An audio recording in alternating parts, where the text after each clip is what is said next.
अली बेटा क्या हुआ, क्यों घबराए हो? दादी अम्मा की तबीयत बहुत खराब है। साहब जी मेरी वालदा की तबीयत बड़ी खराब है। अगर 1 महीने का एडवांस मिल जाता तो मैं अपनी वालदा का इलाज करवा लेता। अभी 4 दिन हुए तुम्हें काम करते हुए। तुम जैसों की मुझे सारी आदतें पता है। कोई एडवांस नहीं है, जाके अपना काम करो। अब मैं अपने मालिक को कैसे सच समझाऊं?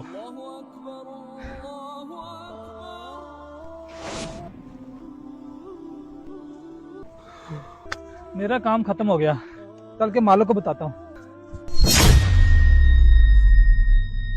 पैसे लगता है मालिक के गिरे होंगे। मालिक, मुझे लगता है ये पैसे आपके गिरे हैं। यार मैं तुम्हारे बारे में बहुत ही गलत सोच रहा था। ये पैसे तुम रखो और अपनी वालदा का इलाज करवा लेना।